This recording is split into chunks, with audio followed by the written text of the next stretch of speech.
सूर्यमंडल स्थित मेरे परम आराध्य परम गुरुवर, उनका ध्यान करते हुए, उनकी वंदना करते हुए, उनको प्रणाम करते हुए, अज्ञानतिमिरान्धस्य ज्ञानाञ्जनशलाकया चक्षुरुन्मीलितं येन तस्मै श्री गुरवे नमः। तो आज रामचरितमानस की कुछ चौपाई लेंगे, क्योंकि मंदिर में आज प्राण प्रतिष्ठा और प्राण प्रतिष्ठा का ये 39वां महोत्सव है। तो क्यों न हम भगवान श्री रामचंद्र के निर्गुण और सगुण विषय में, उनके सगुण स्वरूप के विषय में जाने। तो यहां पे अब भगवान श्री रामचंद्र के निर्गुण जो स्वरूप है, उनके विषय में हम चौपाई है उनका गान करेंगे। चिदानंदमय देह तुम्हारी, चिदानंदमय देह तुम्हारी,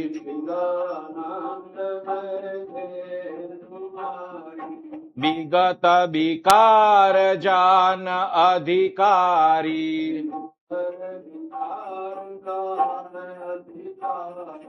नर तनु धरे हो संत सुर काजा,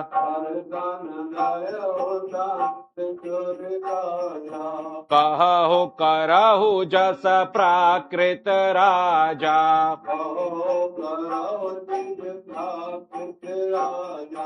अब यहाँ पे इस चौपाई के विषय में तुलसीदास जी कह रहे हैं इस चौपाई में कि भगवान का जो मूल मौलिक स्वरूप जो है वो है चिदानंदमय, सच्चिद और आनंद। तो ये सत क्या है? तो सत अर्थात शाश्वत, नित्य। भगवान का स्वरूप नित्य है, अविनाशी है। जिनका प्रारंभ होता है उनका ही अंत होता है। तो भगवान अनादि है। इसके विपरीत अगर देखें तो ये जगत जो है, ये जगत अनित्य है, अशाश्वत है, विनाशी है। आगे कहते हैं चित, चित यानी ज्ञान स्वरूप, चेतन स्वरूप। भगवान का जो एक स्वरूप है ये चेतन स्वरूप, ज्ञान स्वरूप है। भगवान ज्ञानमय है। इससे विपरीत देखा जाए तो जगत जड़ है, अज्ञान से भरा हुआ है। तीसरे कहते हैं भगवान का लक्षण आनंद। भगवान के स्वरूप कैसा है? आनंदमय है। और उससे विपरीत देखा जाए तो यह जगत जो है वो दुख से भरा हुआ है, दुखमय है। तो भगवान का स्वरूप कहा सच्चित और आनंद। ये मूल निर्गुण निराकार जो उनका स्वरूप है उनके विषय में कहते हुए आगे कहते हैं कोई विकार नहीं है, विगत विकार जान अधिकारी है। भगवान का ये जो निर्विकार जो स्वरूप है वो केवल अधिकारी लोगों को ही ज्ञात है। अधिकारी यानी जो ज्ञानी जन है, जिनको भगवान के स्वरूप में, भगवान में अविरत श्रद्धा है, ऐसे लोगों को ही भगवान के निर्गुण निराकार स्वरूप में आस्था है, श्रद्धा है। अविकारी का अर्थ होता है अस्ति, यानी जो अस्तित्व में आता है। जायते यानी जिसका जन्म होता है। वृद्धि, जिनकी वृद्धि होती है। परिणमिते, जो एक से दूसरे स्वरूप में, एक अवस्था से दूसरी अवस्था में जो परिणित होता है। क्षय, यानी भगवान के स्वरूप में क्षय नहीं है, ये क्षय। और छठा है मृत्यु। तो ये 6 अवस्था भगवान में नहीं है। भगवान अस्तित्व में नहीं आते, वो तो पहले से ही थे, अनादिकाल से ही थे। तो ये छह जो विकार बताए गए वो भगवान में नहीं है, इसलिए वो निर्विकार है। लेकिन ये निर्विकार स्वरूप को जाना कैसे जाए? बहुत चिंतन करके, ज्ञान अर्जित करके, वेदगम्य गुरुगम्य ये जो ज्ञान है उसको आत्मसात करने के पश्चात ही मनुष्य को निर्गुण स्वरूप के विषय में पूर्ण श्रद्धा होती है। तो अब कहते हैं वो क्यों नर तनु धरे हूं संत सुर काजा, नर शरीर क्यों धारण करते हैं? तो कहते हैं देव और संतों के कार्य के लिए। अब संतों के कार्य के लिए तो हम आगे देखेंगे, लेकिन देवों के कार्य के लिए क्यों कहा गया? तो कहते हैं जो दुष्ट दुर्जन लोग होते हैं ना, वो क्या करते हैं, जब तप यज्ञ आदि बंद करवा देते हैं। तो जो आहुति देवों को पहुंचनी चाहिए और उनसे जो परिपुष्ट होते हैं ऐसे देवता, उनका ही पोषण बंद हो जाता है जब तप यज्ञ आदि रुकवाने से। तो उनकी रक्षा के लिए भी भगवान आते हैं, अवतरण करते हैं। और कहते हैं प्राकृत राजाओं की जैसे बोल रहे हो, तो उनके विषय में भी हम आगे देखेंगे कि प्राकृत यानी ये पंच महाभूतों से बने जो शरीर होते हैं। तो कोई एक सामान्य राजा जिस तरह से बातचीत करता है उसी प्रकार से ये साक्षात भगवान भी उसी प्रकार से बात करते हैं। तो ये समझ में नहीं आता, ऐसा कैसे हो सकता है? तो आगे देखेंगे। अब बजा दो। राम देखी सुनीत चरित तुम्हारे, राम देखी सुनी चरित तुम्हारे, जड़ मोह ही बुध हो ही सुखारे। तुम जो कहु करहु सब साचा, जस काछिय तस चाहिय नाचा। कहते हैं भगवान आपके चरित्र तो ऐसे हैं कि मूर्ख लोग उनका श्रवण करके, उनको देख के हंसते हैं, उपहास उड़ाते हैं, लेकिन जो ज्ञानी जन हैं उनको तो आनंद प्राप्त होता है। भगवान सीता के वियोग में रोए, रुदन किया, अश्रुपात किया, विरह व्यथा से तप्त हुए। तो मूर्ख लोग कहते हैं अगर भगवान होते तो ऐसा होता ही नहीं, विरह करते ही नहीं। कोई तो यह कहता है अगर भगवान होते तो उनकी पत्नी को कोई दूसरा क्यों ले जाता। कोई कहता है उनको सेतु बांधने की क्यों जरूरत पड़ती, वानरों की सहाय क्यों लेनी पड़ती। ऐसे अनेक प्रकार के तर्क कहते हैं। लेकिन जो ज्ञानी जन है उनको तो यह ज्ञात है कि ये तो भगवान की एकमात्र लीला ही है।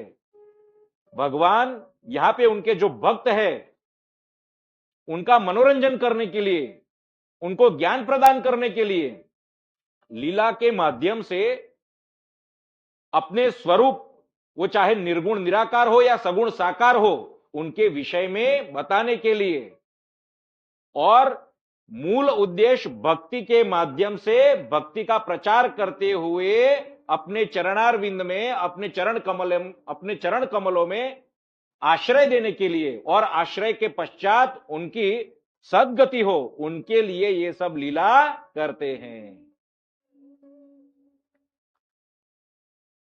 तो कहते हैं आप जो भी कर रहे हो अच्छा ही कर रहे हो, और जिस प्रकार से अगर पंच महाभूतों से बना शरीर अगर आपने धारण किया है तो ऐसा स्वांग तो करना ही पड़ेगा, और इस प्रकार से आचरण तो करना ही पड़ेगा। इसलिए जब भगवान कृष्ण का भी जब जन्म होता है, प्रागट्य होता है, तो पहले चतुर्भुज स्वरूप से पहले देवकी जी को बता देते हैं, याद करा देते हैं कि मुझे अपना ये महात्म्य मेरे अभी इस चतुर्मुख स्वरूप से कहना पड़ेगा, और मुझे ये चतुर्भुज स्वरूप धारण करना पड़ता है। अन्यथा एक बार मनुष्य देह प्राप्त हो गया, उसके पश्चात मनुष्य को, सामान्य मनुष्य को मेरी लीला समझ में नहीं आती, और मेरा तात्पर्य, मेरा प्रयोजन समझ में नहीं आता। इसलिए मेरा महत्व मेरे मुख से, मेरे श्री मुख से आपको मैं कह रहा हूं। तो इसी प्रकार यहां पर तुलसीदास जी भी कहते हैं। अब कहते हैं निर्गुणोपासने कष्टमतः, भगवान का जो ये स्वरूप जो है निर्गुण वो उपासना के लिए तो अत्यंत कष्ट प्रदायक है, अत्यंत कष्ट प्रदायक है। क्योंकि निर्गुण अर्थात गुणों से रहित, जो सत्व रजस तमस है उन गुणों से रहित और निराकार, भगवान का कोई आकार नहीं, केवल ज्योति स्वरूप, बिजली सरीखा, विद्युत सरीखा भगवान का स्वरूप। तो उनकी धारणा कैसे हो? तो कहते हैं भगवान एक अनीह अरूप अनामा,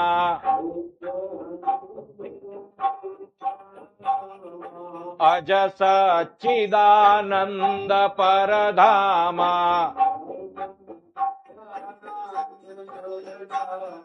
व्यापक विश्वरूप भगवाना,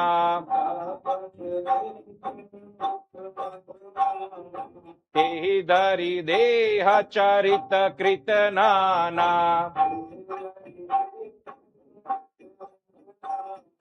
यहां पे कहते हैं यही निर्गुण निराकार भगवान, अनिह यानी किसी भी कामनाओं से जो मुक्त है, जिनकी कोई कामना नहीं है, जिनका कोई रूप नहीं है, यही भगवान सच्चिदानंदमय भगवान जो पूरे विश्व में व्यापक है, सर्वत्र है, कारणों को भी कारण है, सबकी आत्मा का स्वरूप है, सर्वभूतों की रक्षा करने वाले हैं, समस्त लोक की रक्षा करने वाले, ऐसे भगवान अनेक रूप धारण करके अनेक प्रकार के चरित्र करते हैं। तो अब कहते हैं, तुलसीदास जी कहते हैं, तो इसलिए क्या करो, सगुण रूप को भजो, सगुण राम जी को भजो। इसलिए कहते हैं आगे, जलज बिलोचन श्यामल गातहि, जलज बिलोचन पलक नयन इव सेवक त्रातहि, पलक नयन इव सेवक त्रातहि, धृत सर रुचिर चाप नो नीरहि, रुचिर चाप नो नीरहि, संत कंज बन रबिरन धीरहि, संत बन रबिरन धीरहि। तो कहते हैं कैसे भगवान को भजो, कैसे सगुण राम जी को भजो? तो कहते हैं जो कमल नयन सरीखे हैं, जिनके नयन कमल नयन, कमल नयन अर्थात जो कमल पत्र होता है उनके आकार का भगवान का नयन है, और जल कमलवत यानी जल भी कमल को भिगा नहीं सकता, तो उसके कारण भगवान का स्वभाव भी ऐसा है, उनके नेत्र ऐसे हैं जो किसी के दोष नहीं देखते, वो दोष अपने चित्त पर नहीं धरते, यदि धरते तो वो कृपा करते, क्योंकि हम तो पाप ही पाप करते हैं, सामान्य मनुष्य तो पाप ही पाप करता है, कलिकाल का मनुष्य तो कहते हैं कमल नयन भगवान जो करुणा निधान है, और श्याम शरीर वाले, मेघ श्याम जैसा स्वरूप है जिनका, जैसा वर्ण है जिनका। आगे कहते हैं पलक जिस रीति से नेत्रों की रक्षा करते हैं, ये जो हमारे पलक है वो मलिन तत्वों से हमारी रक्षा करते हैं। आपको कोई भी अगर आपकी आंख को, नेत्र को नुकसान करने का यत्न करेगा, जैसे ही ऐसा तो आपकी पलक बंद हो जाएगी। कोई भी ऐसी असहनीय वस्तु, असहनीय किरण आएगी, तुरंत आंख बंद हो जाएगी, तो पलके रक्षा करती है। इसी प्रकार भगवान भी हमारी रक्षा करते हैं अश्लीलता से, विभत्सता से, दुर्जनों से। तो क्योंकि जैसा ही ऐसा कुछ दृश्य आया तो भगवान हमें तुरंत कहे तू तो मेरा भक्त है, इससे तेरी हानि होगी, तो तुरंत इसी प्रकार जिस प्रकार पलके रक्षा करती है, इस प्रकार भगवान भी नेत्रों के माध्यम से हमारी इस प्रकार रक्षा करते हैं, और अनेक प्रकार से तो रक्षा करते ही हैं। और वो आगे बताते हैं, सुंदर बाण धनुष जिन्होंने धारण किया है, यानी अपने भक्त की रक्षा करने के लिए जो हमेशा उद्यत है शस्त्र लेकर। बाण क्या करता है? जो कामदेव के द्वारा जो बाण चलाए जाते हैं उन बाणों को भगवान नष्ट कर देते हैं अपने बाणों से। जो दुर्जन लोग हैं वो हमें प्रताड़ित करते हैं, तो भगवान की शरण में जाने से श्री राम जी उन शस्त्रों से हमारी रक्षा करते हैं। आगे कहते हैं संत रूपी कमलवन के लिए सूर्य रूप जो रणधीर है ऐसे भगवान को भजे। अब संत रूप कमलवन, संत को कमलवन क्यों कहा गया, तो पहले ही कहे कमल कहां खिलता है, कीचड़ में। तो सामान्य मनुष्य पाप करता रहता है, भगवान से विमुख है, इसलिए ऐसे कीचड़ के बीच में जो संत लोग हैं, जो भगवान के साक्षात सन्मुख है, साक्षात सन्मुख है, पाप रहित है, निश्चल अंतःकरण है, और संत का स्वभाव कैसा रहता है, परोपकार की वृत्ति जिनमें है, परोपकार की वृत्ति जिनमें है, प्रत्युपकार की अपेक्षा रखे बिना केवल और केवल उपकार करना, ऐसे जो संत हैं जिनका हृदय नवनीत समान है, जो तुरंत पिघल जाता है, ऐसे संत जो जल, जिनका जीवन भी जल कमलवत है, जिनको कोई भी कर्म का बंधन नहीं लागू होता, ऐसे संत के, ऐसे संत रूपी कमल वन के लिए, अब कमल विकसित कब होता है, भगवान सूर्य नारायण के प्रकाश जब उनको प्राप्त होते तब वो विकसित होता है। उसी प्रकार ये जो राम जी है वो संतों के लिए सूर्य नारायण सरीखे हैं, सूर्य नारायण भक्ति का पोषण करते हैं, और संत लोग ही उनको सच्चे हृदय से भजते हैं, और भजन करने के कारण वो कमलवन, संत रूपी कमलवन विकसित होता है। और रणधीर कहा, रणधीर यानी जो युद्ध क्षेत्र में भी जो धैर्यवान है।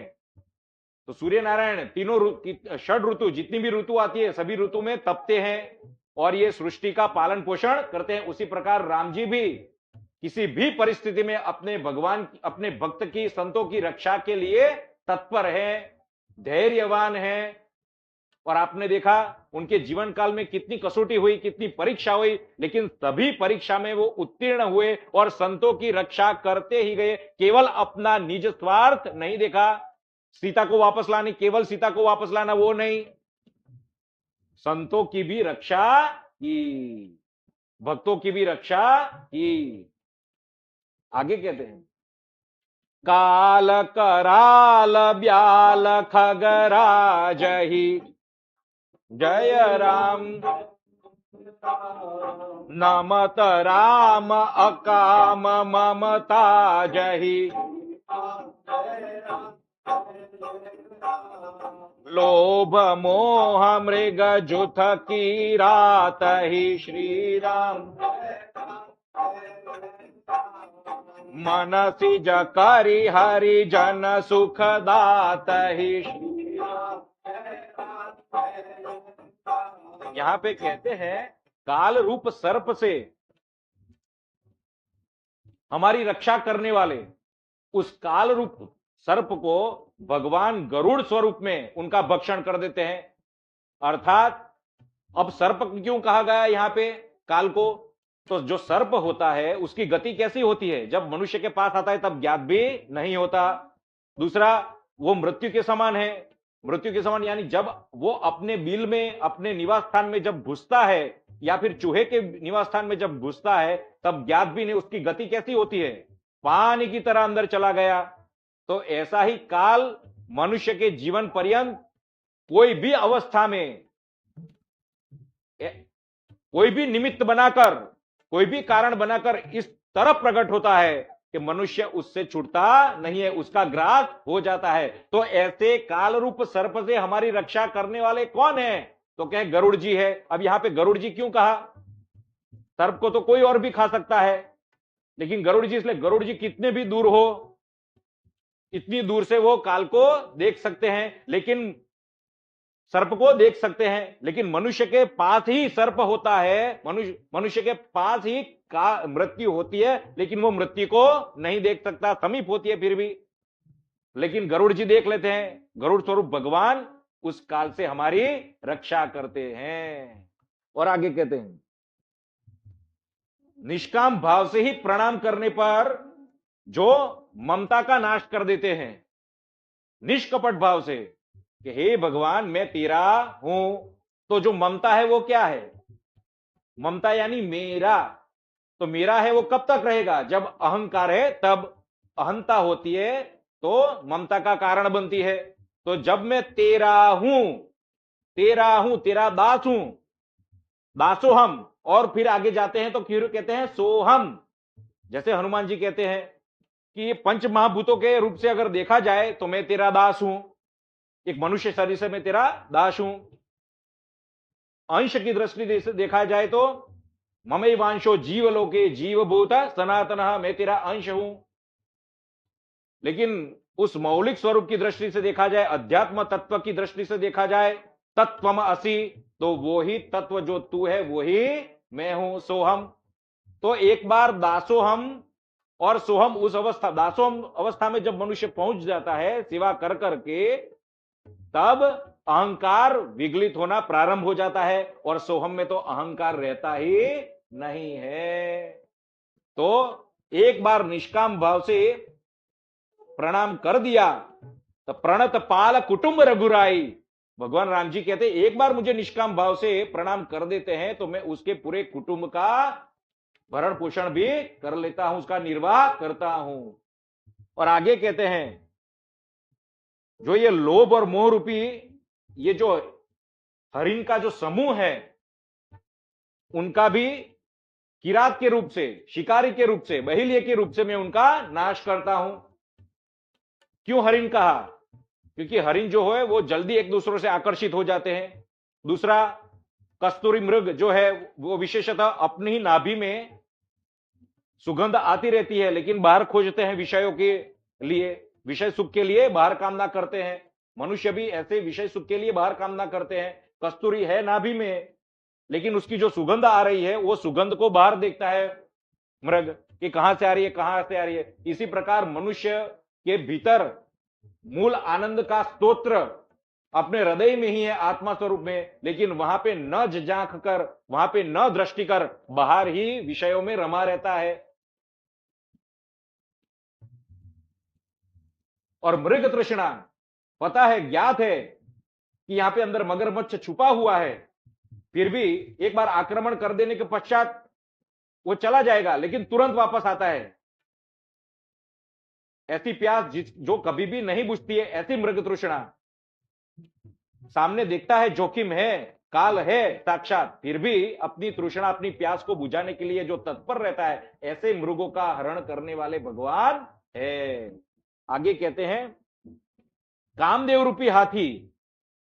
क्यों काम कहा, हाथी क्यों कहा काम को? तो कहते हैं जब मनुष्य काम से ग्रस्त हो जाता है तब उसका मन कैसा हो जाता है? वो कैसा हो जाता है? मदोन्मत्त। मदोन्मत्त हाथी कैसा रहता है? मद से उन्मत्त हाथी, इस पर अंकुश पाना बहुत कठिन है, और मदोन्मत्त होके मदांध होता है। इस तरह कामावश होके भी मनुष्य मदांध हो जाता है, कामांध हो जाता है, उसको कुछ भी ज्ञात नहीं रहता। तो ये जो हाथी है, तो उस हाथी को फिर कौन? तो सिंह जो है वो भगवान सिंह रूप धारण करते हैं और हाथी को मारते हैं।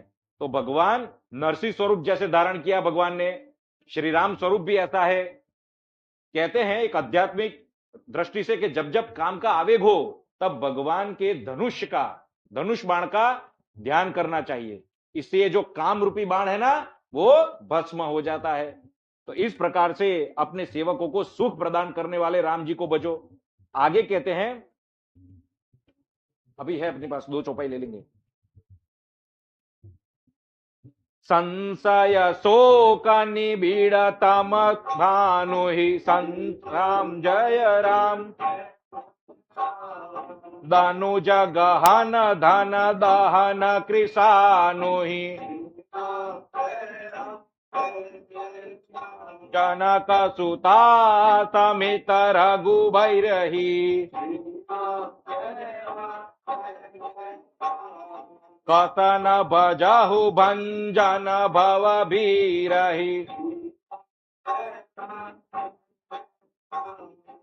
यहां पे कहते हैं संशय और जो शौक होता है मनुष्य को, तो वो मनुष्य को अंधकार में ले जाता है। तो उस अंधकार के सामने भगवान साक्षात सूर्य नारायण सरीखे हैं। सूर्य नारायण जैसे ही सूर्योदय होता है, अंधकार समाप्त हो जाता है, दूर हो जाता है। उसी प्रकार संशय, मनुष्य को संशय कब होता है? संशय का अर्थ क्या? संशय का अर्थ होता है द्विधा, ये करूं ये करूं, ये सत्य या ये सत्य, दो मति वाले हो जाता है। अनेक प्रकार के संशय होते हैं, अनेक प्रकार की मति होती है, और उसके कारण मनुष्य अपने आत्मा से, भगवान की भक्ति से विमुख हो जाता है, उसी के ही विषय में चिंतन करता रहता है। और दूसरा है शोक। शोक क्यों होता है? संबंध विच्छेद होने से, किसी की मृत्यु होने से, धन हानि होने से, प्राण हानि होने से, अनेक प्रकार के जो शोक होते हैं, वह शोक में मनुष्य डूब जाता है, भगवान को भूल जाता है, मन उसी में ही रमा करता है। तो उस समय अगर भगवान की भक्ति करते हैं तो तुलसीदास जी कहते हैं वो संशय और शोक से निवृत्त करते हैं और अंधकार को दूर करते हैं। आगे कहते हैं राक्षस रूपी गाढ़ वन, गीच वन है, उनका नाश करने वाले अग्नि स्वरूप। अभी आप कहोगे वन ने क्या बिगाड़ा है, लेकिन यहां पे कहते हैं राक्षस स्वरूप। तो पहली बात तो यह है कि जो राक्षस लोग रहते हैं वो वन में रहते हैं। दूसरी बात यह है कि जो रक्षक है वही जब भक्षक बन जाता है तब भी उनको राक्षस कहते हैं। तो रक्षक कौन है? तो षड रिपु, काम क्रोध मद लोभ मोह और मत्सर, ये जो छह हैं ये रक्षक भी है मनुष्य के। किस दृष्टि से? यदि अध्यात्म दृष्टि से भगवान, लोभ, भगवान के दर्शन के लिए मुझे लोभ हो, काम, भगवान के दर्शन को ही काम माने,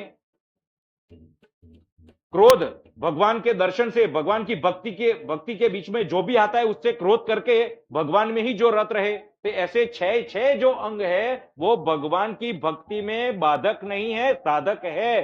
कब? जब वो भगवत समर्पित हो तब। भगवान के चरण कमलों में यही छह अंग जब समर्पित किए जाते हैं, उनका उपयोग करके जीव जब भगवान के चरण कमलों का आश्रय ले लेता है, तब ये षड रिपु न रह के षड मित्र बन जाते हैं। लेकिन यही षड रिपु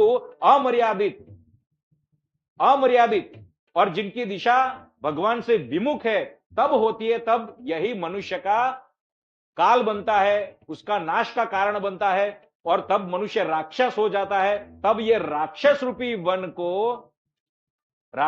वन को जलाने के लिए भगवान अग्नि स्वरूप धारण करते हैं। ऐसे श्री राम जी को भजो। आगे कहते हैं मृत्यु के भय का नाश, जन्म और मृत्यु के भय का नाश। कहते हैं जन्म और मृत्यु के भय का नाश करने वाले श्री जानकी जी सहित श्री रघुवीर को क्यों नहीं भजते? तो सामान्य मनुष्य कैसे भजेगा? यहां पे तुलसीदास जी यही कहते हैं, क्योंकि सामान्य मनुष्य को तो भय है ही नहीं, उसको यही ज्ञात नहीं है कि जन्म क्या और मृत्यु का। उसके लिए तो जन्म और मृत्यु है, शरीर की मृत्यु है। वो आत्म तत्व को तो जानते ही नहीं, देहात्मवादी है, शरीर को ही आत्मा मानने वाले हैं। इसलिए अनेक जन्मों से जन्मते आ रहे हैं और मरते आ रहे हैं। उन्हें जन्म मृत्यु का वास्तविक अर्थ नहीं ज्ञात होने से जो वास्तविक भय होना चाहिए वो भय है ही नहीं, और व्यर्थ भय में अपना जीवन गंवा बैठते हैं। वास्तविक भय किसको होता है? मुमुक्ष जन को होता है। भगवान के सच्चे भक्तों को प्रारंभिक अवस्था में होता है कि यदि यही जन्म और मृत्यु तो आत्मा का तो कभी नहीं होता, शरीर का होता है, तो मुझे ये शरीर से पृथक रहकर अपनी आत्मा को परमात्मा स्वरूप किस दृष्टि से देखना है? आत्म स्वरूप, सच्चा आत्म स्वरूप क्या है, आत्मा का स्वरूप क्या है, अथवा तो मैं भगवान का दास किस दृष्टि से बनूं, कैसे बनूं, भगवान की शरण में कैसे जाऊं। जब प्रारंभिक अवस्था में होता है तब जन्म मृत्यु जरा व्याधि ये सब आते हैं, इसका भय आता है। और भगवान जानकी जी सहित, क्योंकि मां है, मां और बाप, कभी कभी बाप रुष्ट हो जाता है, क्रूर हो सकता है, लेकिन मां तो नहीं, मां मना लेती है। तो जानकी जी सहित राम को क्यों नहीं बचते? तो संत लोग इसीलिए बचते क्योंकि उनको पता है जन्म और मृत्यु क्या है, और यदि मैं भगवान की भक्ति नहीं करूंगा तो मुझे ये जन्म मरण रूप जो संसार है, जिसमें सामान्य मनुष्य को हमेशा सुख भासता है और सुख न मिलने पर दुख में पीड़ता है, कष्ट उठाता है, फिर भी वो कष्ट भी उसको अच्छा लगता है, ऐसे सामान्य मनुष्य की तुलना में संत लोगों को सच्चा जन्म मृत्यु ज्ञात है। तो ऐसे लोगों से हमारी रक्षा करो। अभी आगे कहते हैं अंतिम, बहुबासना मसकहि मरासी श्री राम सदा एक रस अज अभिमानिसी सदा एक रस अज अविनाशी मुनिरंजन भंजन मही भारही तुलसीदास के प्रभु ही उदारही। यहां पे कहते हैं ये जो मच्छर है ना, ये काम वासना रूप जो मच्छर है उसको शांत करने के लिए हिम राशि रूप यानी बर्फ जैसे ऐसे भगवान श्री रामचंद्र जी को भजो। अब मच्छर को वासना से क्यों? क्योंकि मच्छर है अनेक जगहों पर भटकता है और जब वो वार करता है तो प्रायः जहां पे हाथ अपने पहुंचते नहीं है अथवा तो जहां पे आपका ध्यान नहीं है उसी जगहों पर सबसे पहले वार करते हैं, आघात करते हैं। फिर कभी कभी आपके सामने ही आघात करते हैं, जैसे हम देखना ये पीछे काटता है, यहां काटता है, यहां काटता है, कभी कभी सामने भी काटता है। तो वासना भी प्रत्यक्ष और परोक्ष रूप से आगे और पीछे से कोई भी दिशा से वार करती है। और मनुष्य आप देखना, मच्छर बैठता है तब ज्ञात नहीं होता है, थोड़ा काट लेता है ना फिर ज्ञात होता है। उसी प्रकार वासना से ग्रस्त मनुष्य जब थोड़ा बहुत दुखी होने लगता है, उसका जब शिकार बन जाता है, तब जाकर ज्ञात होता है कि अरे मच्छर तो काट गया, हम तो वासना के शिकार हो गए, वासना के भोग हो गए।